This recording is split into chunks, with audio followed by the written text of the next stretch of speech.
ইমামে হুসাইন তিনি কুফা শহরে যাওয়ার জন্য প্রস্তুত হয়েছেন। নবী মুস্তাফার সাহাবায়ে কেরামগণ বাহাত তিনি জীবিত ছিলেন। তিনারা বলতে আছেন, হুজুর গো, আপনাকে আমরা কুফা শহরে যেতে দেব না। ওই কুফা শহরের মানবগণেরা ভালো নয়। আপনার আব্বা হযরত আলী মুর্তজা রাদিয়াল্লাহু তাআলা আনহুকে ওই কুফার মানুষেরা শহীদ করে দিয়েছিল, অতএব আপনাকে আমরা যেতে দেব না। আমার ইমামে হুসাইন রাদিয়াল্লাহু তাআলা আনহু বলতে আছেন, আমি যদি কুফা শহরে না যাই, হয়তো আমার দোহাই দিয়ে তারা নামাজ রোজা ছেড়ে দিতে পারি, তারা নামাজ রোজা হয়তো না করতে পারি, এই গুনহার ভারটা কে নেবে? তখন সবাই বলতে আছে, হুজুর গো, আমাদের মধ্য থেকে আমরা কেউ একজনা যাব আর কুফা শহরের হালাতটা আমরা দেখে আসব। কুফা শহরের হালাতটা কেমন আছে? ইমামে হুসাইন রাদিয়াল্লাহু তাআলা আনহু বলতে আছেন, বলো বলো তাহলে তোমাদের মধ্য থেকে কে যাবে বলো? ইমামে হুসাইনের চাচতো ভাই হযরত ইমামে মুসলিম রাদিয়াল্লাহু তাআলা আনহু তিনি হাত উঠালেন, বললেন, হুজুর গো, আমি প্রথমে ওই কুফা শহরে যাব, আর কুফা শহরে যাওয়ার পরে কুফা শহরের অবস্থাটা আমি দেখে আসব। যদি ভালো থাকে তাহলে আপনি কুফা শহরে প্রবেশ করবেন। হুজুর গো, আমি এখন যাব না, ওই কুফা শহর থেকে ঘুরে আসব কি কোনো আর গ্যারান্টি নাই। তবে হুজুর গো, আপনার পিছনে ফজরের নামাজটা আদায় করব, ফজরের নামাজ আদায় করে আমি কুফা শহরে রওনা দেব। হযরতে ইমামে মুসলিম রাদিয়াল্লাহু তাআলা আনহু তিনি ইমামে হুসাইনের পিছনে ফজরের নামাজটা আদায় করলেন। ইমামে হুসাইন রাদিয়াল্লাহু তাআলা আনহুকে সালাম করলেন, হাতে পায়ে চুম্বন দিলেন যে, হুজুর গো, আমি কুফা শহরে যাচ্ছি, যদি ঘুরে আসে দেখা হবে, যদি শহীদ হয়ে যাই তাহলে কিয়ামতের মাঠে হাসরের দিনে দেখা হবে। বেরাদার, ইমামে মুসলিম রাদিয়াল্লাহু তাআলা আনহু তিনি যেন ঘোড়ার পিঠে চেপে নিয়েছেন, কুফা শহরের দিকে রওনা হবে। ইতিমধ্যে ইমামে মুসলিমের দুইজন ছেলে হযরতে ইব্রাহিম এবং মুহাম্মদ তিনারা দুই ভাই এসে যেন বলতে আছেন, আব্বা গো, আপনি কোথায় যাবেন? এত সকাল বেলায় আপনি কোথায় যাবেন? বলে, আমি কুফা শহরে যাব রে বেটা। ইমামে মুসলিমের দুই ছেলে মুহাম্মদ ইব্রাহিম বলতে আছে, আব্বা গো, আমাদের কেউ সঙ্গে করে আপনি নিয়ে চলুন, আমাদের মহাজগতে নাই, আব্বা গো, আমাদের কেউ সঙ্গে করে নিয়ে চলুন। হযরত ইমামে মুসলিম রাদিয়াল্লাহু তাআলা আনহু তিনি বলতে আছেন, বেটা রে, ওই কুফা শহরের মানুষ ভালো নয়, আমি যাচ্ছি, আমি ঘুরে আসব কি কোনো গ্যারান্টি নাই রে বেটা, অতএব তোমরা বেটা যেও না। ইমামে মুসলিমের ছেলে মুহাম্মদ ইব্রাহিম বলতে আছে, আব্বা গো, আপনার সঙ্গে যাব, ক্ষুধা যদি লেগে যায় খাবার চাইব না, পিপাসা যদি লেগে যায় আপনার কাছে পানি চাইব না, আব্বা গো, একটু আমাদেরকে সঙ্গে করে নিয়ে চলুন। ইমামে মুসলিম বলতে আছে, বেটা রে, তোমাদেরকে নিয়ে যাব না, কুফা শহরের মানুষ ভালো নয়। বাবা বলতে আছে, যেতে হবে না। দুইটা বাচ্চা বলতে আছে, আব্বা গো, না না, আমরা কার কাছে থাকবো? আমরা আপনার সঙ্গে কুফা শহরে চলে যাব। দেখতে আছে আব্বা তো আমাদেরকে নিয়ে যাবে না, কি করা যায়? মুহাম্মদ আর ইব্রাহিম বলতে আছে, চল ভাই, আমাদের কথা তো আব্বা শুনে না, একজনের কথা শুনতে পারে, চলো চাচার কাছে, ইমামে হুসাইনের কাছে। বলে, আব্বা গো, আপনি 5 মিনিট দাঁড়ান, আমরা আসবো, তারপরে আপনি ঘোড়া ছাড়বেন। মুহাম্মদ আর ইব্রাহিম ইমামে হুসাইনের কাছে আসলেন, বললেন, চাচা গো, আমার আব্বা কুফা শহরের দিকে যাচ্ছে, কুফা শহরে যাচ্ছে, আমাদেরকে একটু নিয়ে যেতে বলুন চাচা গো। আবার ইমামে হুসাইন বলতে আছেন, ও ইমামে মুসলিম, তোমার দুটো ছেলেকে সঙ্গে করে নিয়ে যাও। ইমামে মুসলিম জানো ইমামে হুসাইনের কথা শুনি দুইটা বাচ্চাকে ঘোড়ার পিঠে সওয়ার করে নিলেন। এবার জানো ইমামে মুসলিম তিনি জানো আপনার মক্কা থেকে কুফা শহরের দিকে রওনা হলেন। কুফা শহরের মানুষ রাস্তা দেখতে আসেন যে ইমামে হুসাইনকে আমরা চিঠি লিখেছি। ইমামে হুসাইন বলেছে আমার চাচতো ভাই আগে যাচ্ছে। বেরাদার তারা জানো রাস্তায় দাঁড়িয়ে রয়েছে। ইমামে মুসলিম রাদিয়াল্লাহু তাআলা আনহু যখন কুফা শহরে প্রবেশ করেছি, সবাই যেন আপনার খুশি হয়ে তারা আনন্দ হয়ে গেছে, খুশিতে আত্মহারা হয়ে গেছে গো। নবী বংশের ছেলে কত সুন্দর গো। ইমামে মুসলিমকে পাওয়ার পরে তারা খুশি হয়ে গেছে। ইমামে মুসলিমকে বলতে আছেন হুজুর গো আপনার কাছে এই বাচ্চা বাচ্চা ছেলে দুটা কার? বলে আমারই বেটা, আমারই দুটা বেটা। বেরাদার কুফা শহরের মানুষেরা ইমামে মুসলিমের ছেলেকে দিয়ে নিয়ে যেন আদর যত্ন করতে লাগলো, তারা ভক্তি করতে লাগলো। আর ওই কুফার মানুষেরা গো ইমামে মুসলিমের দুইজন ছেলেকে ওই কুফা শহরের মানুষেরাই শহীদ করেছিল। বেরাদারি মিল্লাতে ইসলামিয়া ইমামে মুসলিম আপনার এক সপ্তাহ কুফা শহরে থাকলেন। এক সপ্তাহের মধ্যে ইমামে মুসলিমের হাতে আপনার 40,000 মানুষ যেন বায়াত হলেন। খুতবাতে মুহররমে বলছে 12,000, ঢাকে কারবালাতে বলতে আছে 40,000। 40,000 মানুষ ইমামে হুসাইন ইমামে মুসলিমের হাতে যেন আপনার বায়াত হলেন।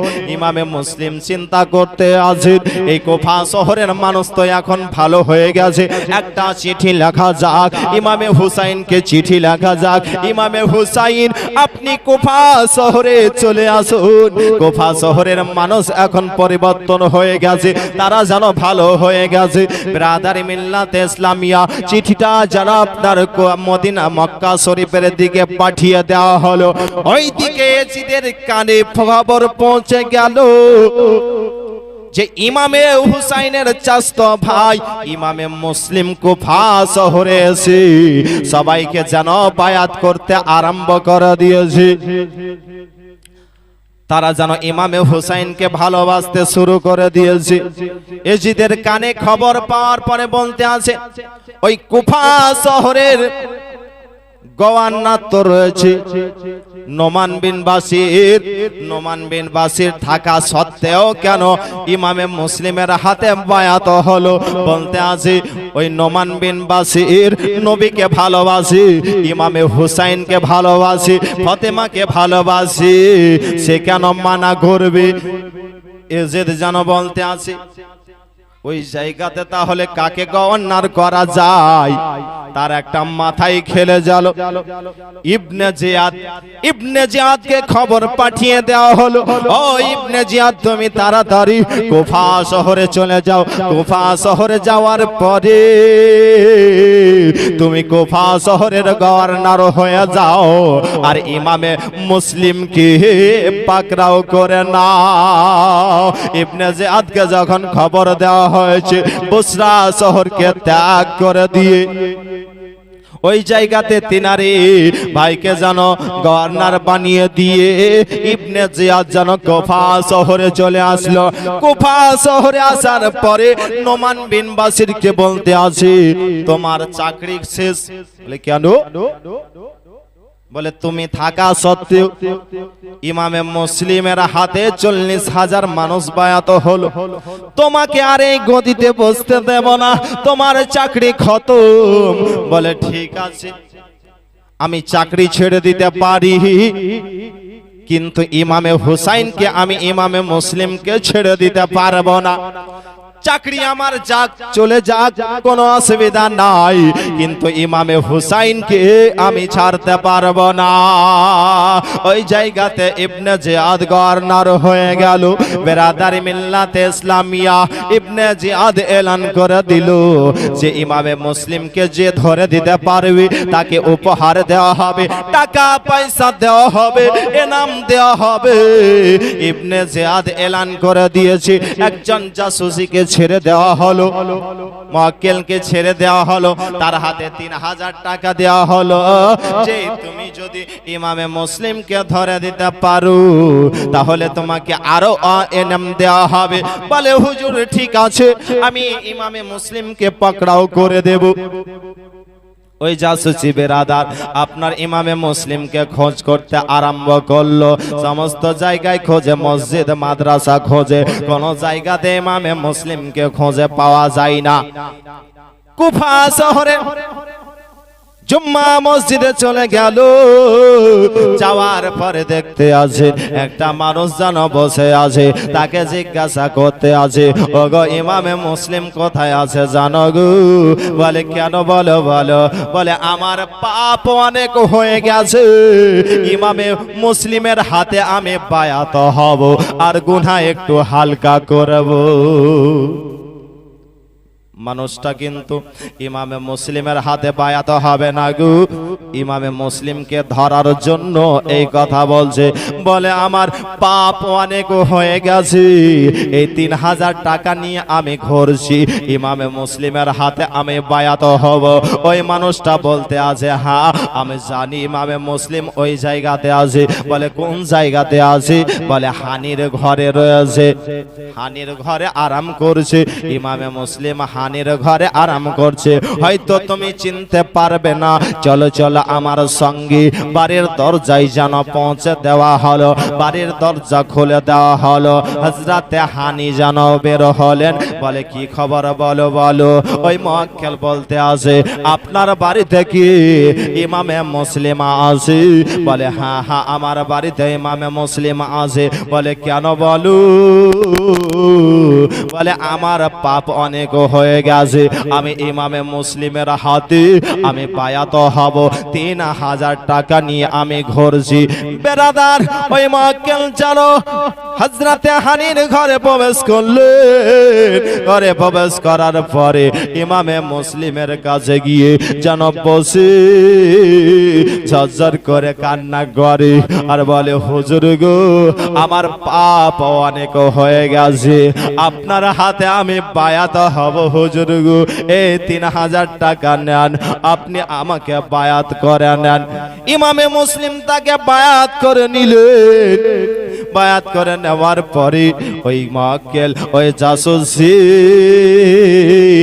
হযরতে হানির ঘরকে ভালো করে দেখে নিলেন, বাড়ি ঘরকে ভালো করে জেনে নিলেন। জেনে নেওয়ার পরে ওই বাড়ি থেকে বের হয়ে ইবনে জিয়াদের দরবারে এসে হাজির হলেন। বলে হুজুর ইমামে মুসলিমকে পাওয়া গেছে। বলে কোথায় আছে বলো বলো। বলে হযরতে হানির ঘরে আরাম করছে। ইবনে জিয়াদ এলান করল, গো যাও যাও হযরতে হানিকে আমার দরবারে নিয়ে আসো। হযরতে হানির দরজায় যাওয়ার পরে বলে, আপনাকে ইবনে জিয়াদ ডেকেছে। ইবনে জিয়াদের দরবারে হাজির করা হলো।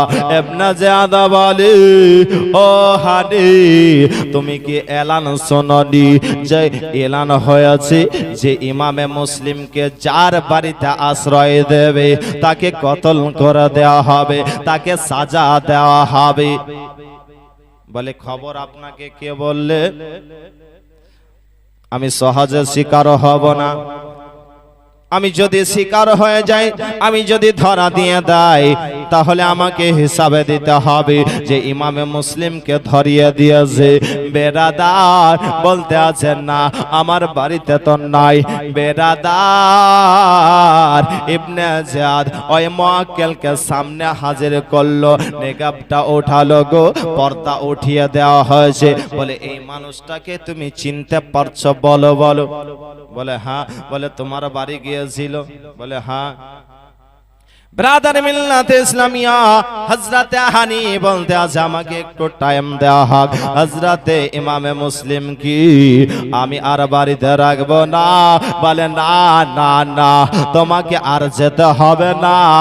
হযরতে হানিকে কি করলো গো? ইবনে জিয়াদ বলল যাও এই হানিকে জেলের মধ্যে ভরে দাও। জেলের মধ্যে ভরে দেওয়া হলো। হযরতে হানি বলতে আছে আমাকে কত দিনের মতো আমাকে জেলের মধ্যে ভরা হলো গো? বলতে আছে যতক্ষণ পর্যন্ত ইমামে মুসলিমকে শহীদ না করেছি ততক্ষণ পর্যন্ত তোমাকে জেলের মধ্যে ভরা হলো। বেরাদার একটা এলান হয়ে গেছে যে ইমামে হযরতে হানিকে যেন কতল করে দিয়েছে ইবনে জিয়াদ। অনেক দল বল বেঁধে মানুষ যেন ইবনে জিয়াদের দরবারে হাজির হয়েছে। ইবনে জিয়াদের লোকেরা বলতে আছে হুজুর গো, সবাই যেন ভেঙে পড়েছে। লোক বলে কেন? যে এলান হয়ে গেছে যে হযরতে হানিকে নাকি আপনি কতল করেছেন। বলে ডাকো তাদেরকে, ডাকো, নিয়ে আসো তাদেরকে। সবাই মানুষ এসে হাজির। বলে কি হয়েছে বলো?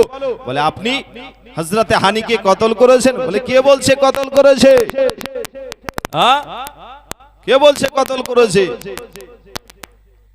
ব্রাদার বলে মিটিং বন্ধ করো, তোমাদের মধ্যে মান্যগণ্য কয়েকজন ব্যক্তি জেলের মধ্যে যাও আর গিয়ে দেখো হযরতে হানি জেলের মধ্যে রয়েছে। কয়েকজন মানুষ গেল, যাওয়ার পরে দেখতে আসে হযরতে হানি জেলের মধ্যে রয়েছে। ব্রাদার ওই জায়গা থেকে তারা ঘুরে আসলো। ওইদিকে হযরতে ইমামে মুসলিম তিনি দেখতে আছেন সন্ধ্যার সময় হয়ে গেছে। মাগরিবের নামাজটা আমি মসজিদে গিয়ে পড়ি। মাগরিবের নামাজটা আমি কুফার জুম্মা মসজিদে আমি নামাজটা আদায় করি। হযরতে ইমামে মুসলিম তিনি হানের ঘর থেকে মসজিদের মধ্যে চলে গেলেন গো। মসজিদে যাওয়ার পরে দেখতে আছেন অনেক মানুষ যেন আপনার নামাজে শামিল হয়ে গেছেন। 500 জন ব্যক্তি ইমামে মুসলিম রাদিয়াল্লাহু তাআলা আনহুর পেছনে যেন নামাজ আদায় করলেন গো।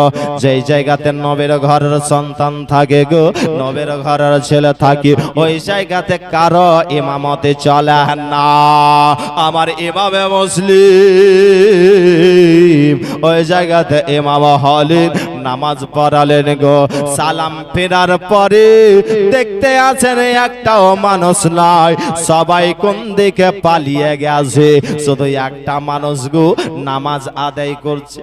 বলে আল্লাহ গো, 500 জন ব্যক্তি আমার পেছনে নামাজ আদায় করছিল, এখন কেন মানুষ দেখা যায় না? সবাই কোথায় চলে গেল? ওই মানুষটার নামাজ শেষ হলো, তাকে জিজ্ঞাসা করতে আসে, আমার পেছনে 500 জন ব্যক্তি নামাজ আদায় করছিল, তারা কোথায় গেল? বলতে আছে আমাকেও আপনি দেখতে পেতেন না। বলে কেন? বলো বলো। বলে আমি মসজিদের বাইরে আমি হাউজে উজু করছিলাম, আর কে যেন এলান করতেছিল যে ইমামে মুসলিমকে যে বাড়িতে আশ্রয় দেবে তাকে কতল করে দেওয়া হবে, তাকে শাস্তি দেওয়া হবে। ওই জন্য তারা এলান শুনে তারা যেন পালিয়ে গিয়েছে। হয়তো আপনার পিছনে নামাজ পড়ে তারা বসে থাকবে, হয়তো আপনি তাদের বাড়ি চলে যেতে, হয়তো ওই ভয়ে তারা যেন পালিয়ে গিয়েছে। বলে এই বাবা? বলে হ্যাঁ। ব্রাদারি মিল্লাতে ইসলামিয়া ওই মানুষটাও চিন্তা করছে যে হয়তো আমার বাড়ি হয়তো ইমামে মুসলিম চলে যেতে পারি। বেরাদার কথাবার্তা হলো, হযরত ইমামে মুসলিম মসজিদ থেকে বের হয়ে রাস্তা ধরে চলতে আরম্ভ করলেন। রাস্তা দিয়ে যাই গো, সব আর লাইট বন্ধ, অন্ধকার রাস্তা। চারিদিকে দেখতে আছে, ডান দিকে তাকাই বাড়ির দরজা বন্ধ, বাম দিকে তাকাই বাড়ির দরজা বন্ধ। জানলা দরজা বন্ধ হয়ে রয়েছে।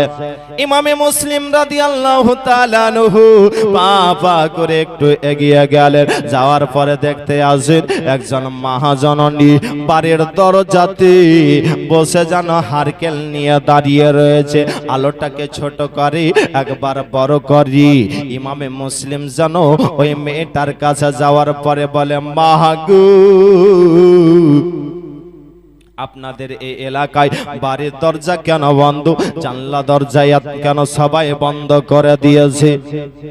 বলে, তুমি কি জানো না ইবনে জিয়াদ এলান করে দিয়েছে যে ইমামে মুসলিমকে যে বাড়িতে আশ্রয় দেবে ওই বাড়িকে যেন জ্বালিয়ে পুড়ে দেবে, তাকে যেন শাস্তি দেওয়া হবে। ওই ভয়ে তারা যেন বাড়ির দরজা জানলা বন্ধ করে দিয়েছে, যেন ইমামে মুসলিম কাউরের বাড়ি না যেতে পারে। বলে, মাগো, তবে আপনি কেন এই বাড়ির দরজায় বসে রয়েছেন? বলে, আমিও থাকতাম না, আমার বেটা ইবনে জিয়াদের দরবারে কাজ করে, ওই জন্য আমি এই দরজায় বসে আছি। আমার বেটা যে কখন আসবে, রাত হয়ে গেছে, আমার বেটার জন্য আমি এই জায়গাতে বসে রয়েছি। বেরাদার, ইমামে মুসলিম ওই মেয়েটার সঙ্গে কথাবার্তা বলছেন গো। মেয়েটা কিন্তু জানে না যে এটা ইমামে মুসলিম। বেরাদার, ইমামে মুসলিম বলল, মাগু, একটু আমাকে পানি দাও, পেপাসা লেগেছে। মেয়েটা চিন্তা করছে, পানি তো চেয়েছে, আমার বাড়িতে তো থাকতে চাইনি, একটু পানি এনে দিলেন। পানি আনার পর ইমামে মুসলিম পানি পান করলেন। পানি পান করার পরই বলতে আছে, বাগো, তুমি আমাকে পানি দিলে, তবে একটু তোমার নামটা তুমি বলো, একটু নামটা বলো গো। বলে, আমাকে বেলালের মা বলে ডাকি। বলে, বেলাল আর হেলাল তো অনেক রয়েছে, বলে তোমার নামটা বলো গো। তুমি যে আমাকে পানি পান করালে, কিয়ামতের দিনে আমার নবী মুস্তাফাকে বলি হাউজে কাউসারের পানি তোমাকে পান করাবা। বলে, মাহাগু, একটু তুমি নামটা বলো। বলে, আমার নাম হলো তুয়া, আমার নাম হলো তুয়া বিবি। বেরাদার মিল্লাত ইসলামিয়া এই কথা বলার পরে বলতে আছে, মাগো, তোমার বাড়িতে একটু থাকতাম। বলে, তোমার নামটা একটু বলো। আমার নাম তো জিজ্ঞাসা করলে, তোমার নামটা একটু বলো। ইমামে মুসলিম চিন্তা করছে, আমার ভয়ে তো মেয়েটা বারবার চেষ্টা করছে যে বাড়ির মধ্যে আমি ঢুকে যাই, আমার নামটা যদি আমি বলে দিই তাহলে হয়তো আর আমাকে বাড়িতে ঢুকতে দেবে না। ব্রাদার মিল্লাত ইসলামিয়া মেয়েটা বলতে আছেন, হুজুর গো, একটু আপনার নামটা বলুন। ইমামে মুসলিম যখন বলেছেন, আমার নাম হলো ইমামে মুসলিম, এই কথা শোনার পরে মেয়েটা যেন বলতে আছে, হায় হায়, আমি এতক্ষণ খালি দূর দূর করতে ছিলাম যে নবীর বংশের ছেলে কি আমি বাইরে বসিয়ে রেখেছি, আমি এত দুঃখ কষ্ট দিয়েছি। মেয়েটা বলতে আছেন, হুজুর গো, আপনি এই কথাটা কিয়ামতের দিনে নবীর দরবারে বলে দিয়েন না যে আমাকে বাইরে বসিয়ে রেখেছিল। বলে, না না, আমি এই কথা তোমার বলবো না। এইবার জানো, ওই মেয়েটা ইমামে মুসলিমকে বাড়ির মধ্যে ঘর আপনার প্রবেশ করালেন, ঘরের মধ্যে আরাম করতে দিলেন। ঘরের মধ্যে আরাম করতে দেওয়া হয়েছে। ইমামে মুসলিম ঘরের মধ্যে আরাম করি, ওই মেয়েটা অন্য রুমে আরাম করে। ইতিমধ্যে জানো, ওই মেয়েটার ছেলে ইবনে জিয়াদের দরবার থেকে কাজ করে আসলো। আসার পরে খেতে দেওয়া হয়েছে, খাওয়া দাওয়ার পরে তাকে ঘুমাতে দেওয়া হয়েছে। ওই মেয়েটা বারবার উঠে দেখছে ইমামে মুসলিমের ঘরের দিকে। ইমামে মুসলিম যেই ঘরে ঘুমিয়ে আছে গো, ওই ঘরের দিকে বারবার যায় আর দেখে কে নবীর বংশের ছেলে, এই বাড়িতে এসেছে, হয়তো পানির প্রয়োজন হতে পারে, পেশাব পায়খানার প্রয়োজন হতে পারে, ওই জন্য মেয়েটা বারবার উঠছে আর দেখছে গো ব্রাদার মিল্লাতে ইসলামিয়া। ওই মেয়েটা বারবার উঠে আর পারে ওই ঘরের দরজার দিকে যায়, তার ছেলে বেলাল উঠে দেখে নিয়েছে, বলে মাহা গো তুমি কেন বারবার ওই ঘরের দিকে যাচ্ছ? আমাদের বাড়িতে তো কেউ নাই, তুমি আর আমি, ওই ঘরের মধ্যে কে রয়েছে? ঘরের মধ্যে গেল, যাওয়ার পরে দেখতে আসি আমাদের ঘরে ইমামে মুসলিম আরাম করতে আসি। বেরাদার সকাল হলো, সকাল হওয়ার পরই বলতে আছে বেটারি ইবনে জিয়াদের দরবারে খবরটা দিয়ে দিও না, তুমি বলে দিও না রে বেটা। বলে মা না না না, আমি কথাটা বলবো না।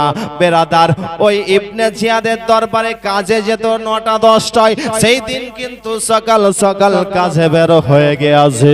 বেরাদার বেলাল জানো ইবনে জিয়াদের দরবারে চলছে, ইতিমধ্যে কয়েকজন ঘোড়ার পিঠে সওয়ার হয়ে আসছে। ইবনে জিয়াদের লোকেরা বলে কোথায় যাচ্ছ? বলে ইমামে মুসলিমকে খুঁজতে। বেলাল বলছেন তোমরা যতই খোঁজো ইমামে মুসলিমকে খুঁজে পাবে না। বলে কেন? তোমরা খোঁজো কিন্তু পাবে না। বলে তাহলে তুমি জানো ইমামে মুসলিম কোথায় আছে? তাহলে তোমরা জানো, তুমি জানো? বলতে আছে আমার মা বলতে মানা করেছে, আমি বলবোই না, আমার মা তোমাকে আমাকে বলতে মানা করেছে।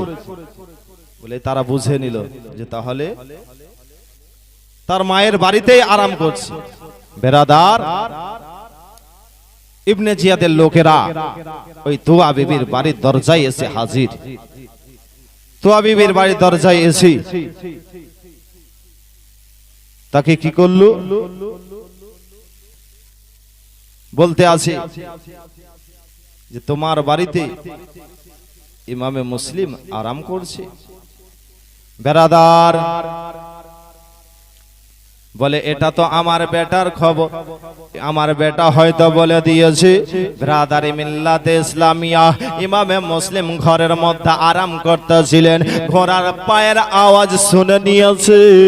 ইমামে মুসলিমের কাছে যেন একটা ধারালো তলোয়ার ছিল, তলোয়ারটাকে হাতে নিলেন গো। তো আবিবের বাড়িতে ইবনে জিয়াদের লোকেরা ঢুকে গিয়েছে, দেখতে আছে ইমামে মুসলিম ওই বাড়িতে আরাম করতে আসি। বেরাদার ইমামে মুসলিমের সঙ্গে যেন যুদ্ধ শুরু হয়ে গেল, যুদ্ধ শুরু হয়ে গেল।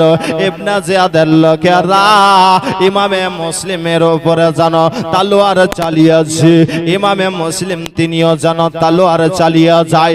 বেরাদার একজন পাপী ইমামে মুসলিমকে তলোয়ার চালিয়েছে গো। তলোয়ারটা কোথায় লাগলো গো? ইমামে মুসলিমের এই ঠোঁটের মধ্যে তলোয়ারটা লেগে যেন রক্ত ঝরতে আরম্ভ করেছে। আপনার দাড়ি মোবারক দিয়ে যেন রক্ত ঝরে যায়। ইতিমধ্যে একটা দন্দন মোবারক যেন শহীদ হয়ে গেল। বেরাদার এই যুদ্ধ চলতে চলতে ইমামে মুসলিম রাদিয়াল্লাহু তাআলা আনহু হযরতে তুয়া বিবির ঘরের ছাদে যেন উঠে গিয়েছে, ছাদের উপরে উঠে গিয়েছে। গোফার মানুষেরা তার ইবনে জিয়াদের লোকেরা বলতে আছে একটু তুমি নামো, ছাদ থেকে নেমে যাও। নামার পরে যেন আবার যুদ্ধ শুরু হতে আরম্ভ করেছে। বেরাদারি মিল্লাতে ইসলামিয়া তিনি কথা একটা বললেন যে আমি ইমামে হুসাইনকে আসার জন্য চিঠি লিখেছি, ইমামে হুসাইনকে আসতে মানা করিও। 700 টাকা দেনা হয়েছে, আমানতের মাল দেনা হয়েছে, দেনাটা পরিশোধ করে দিও। আমি যখন শহীদ হয়ে যাব, আমার শহীদ হয়ে যাওয়ার পরে জানাজা পরে আমাকে দাফন করে দিও। বলে একটা কথা মানতে পারলাম না। বলে কি কি? বলে তুমি শহীদ হয়ে যাওয়ার পরে আমরা জানাজা পরে তোমাকে দাফন করব না। বেরাদার যেন আপনার যুদ্ধ চালু হয়ে গেল। ইবনে জিয়াদের অর্ডার হয়ে গেল যে ইমামে মুসলিমকে একটা ছাদের উপরে ওঠাও, ছাদের উপরে উঠিয়ে তাকে কতল করে দাও, তাকে শহীদ করে দাও। বিরাদারি মিল্লাতে ইসলামিয়া ইমামে মুসলিম রাদিয়াল্লাহু তাআলা আনহু যেন বলতে আছে একটু পানি দাও গো আমাকে, বড় পিপাসা লেগেছে। পানি দেওয়া হয়েছে, ইমামে মুসলিম পানি পান করতে যাবে, পানি যেন পান করতে যাবে, মুখে লাগিয়েছে যেই আপনার দন্দন মোবারক শহীদ হয়েছিল, ওই মুখ থেকে আপনার ঠোঁট থেকে রক্ত ঝরতে আরম্ভ করেছে, পানির মধ্যে মেলো হয়ে গিয়েছে, ওই পানি আর পান করলেন না।